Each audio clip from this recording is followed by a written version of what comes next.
mugenda laba abantu ababba ettaka ly'ebibira nga bayoolebwa ate nga banene.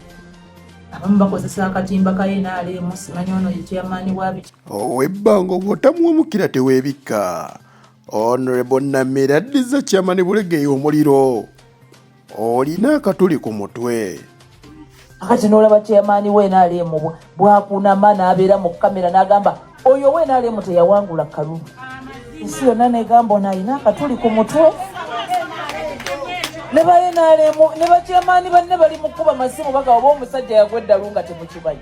Tukyali kubabba eddagala ewa Balamu naye ani yabba ssente za umeme. Kyagadde nnyo kuba Paalamenti yayisa biliyoni 9 mwaka.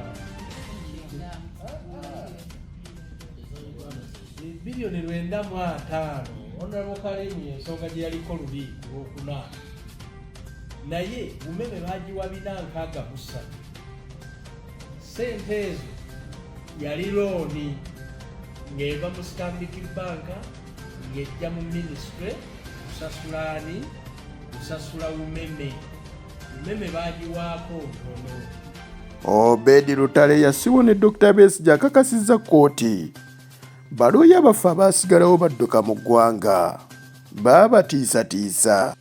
But as of now, our lead counsel, who was Council Martha Karua, was deported and denied entry back into the country.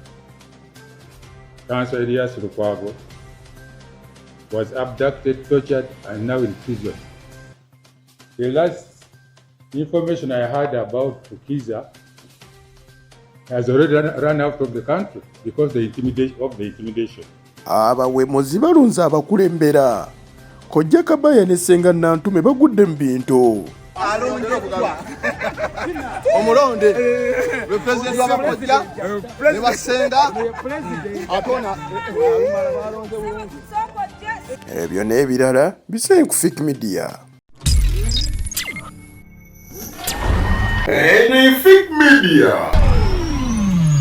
Olunaku lwaleero abakuba Ssenga ne bakojja basobodde okubeera nga balonda abakulembeze baabwe era basobodde okubeera nga batuuka ku nzikiriziganya tikojja Kimbowa yaba bakulembera bano basuubiza okuba nga bakoleganira wamu anti yagali awamu gegaluma ennyama mukula ate n'agattamu n'okulimba. Oyogedde ekigambo kirungi. Olinayo akatambi kange nampemula.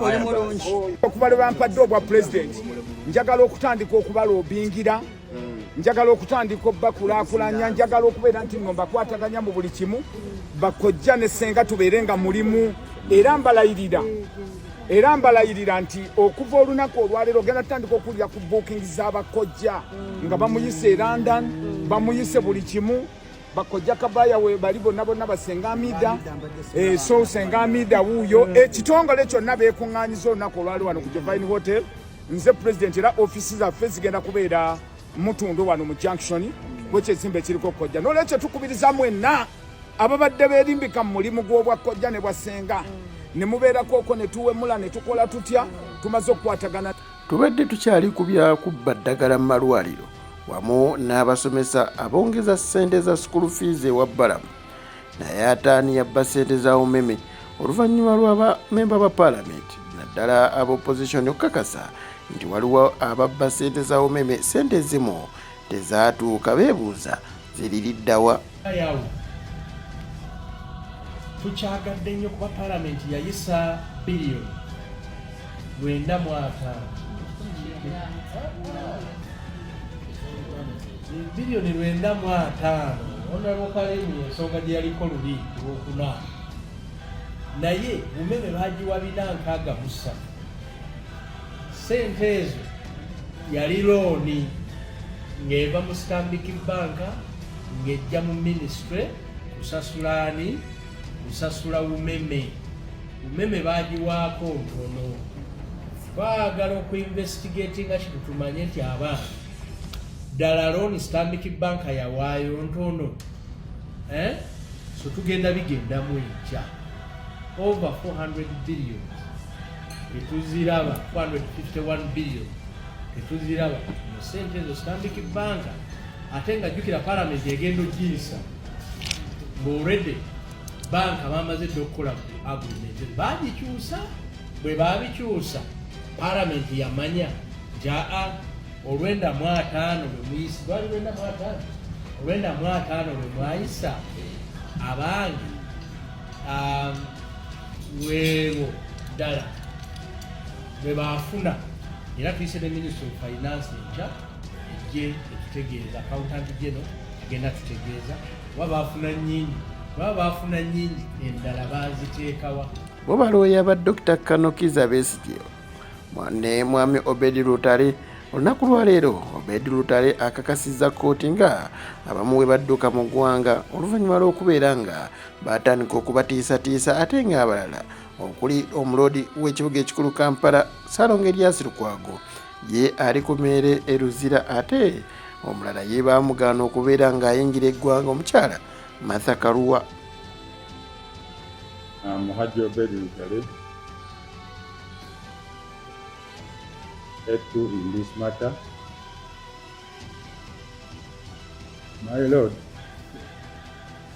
I want to make my position clear to this court this morning. When we are giving instructions to our lawyers, we gave joint instruction to our legal team that has been representing us. But as of now, our lead counsel, who was Counsel Martha Karua, was deported and denied entry back into the country. The second in command to Martha, Counsel Erias Lukwago, was abducted, tortured, and now in prison. The remaining lawyers are intimidated, threatened, and are now scattered.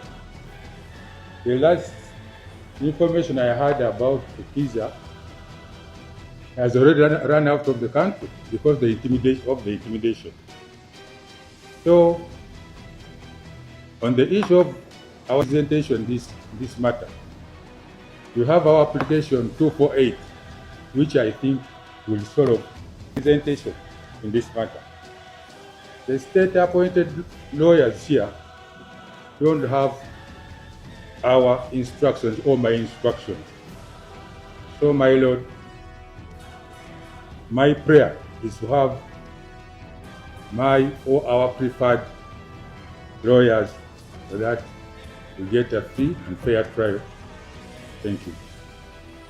Ye Honorable Nameere ataddiza chairman Bulegeya Omuliro ono oluvannyuma lw'okubeera nga yavuddeyo ate olunaku lw'eggulo n'ayogera bingi nnyo eri Honorable Nameere olunaku lwaleero.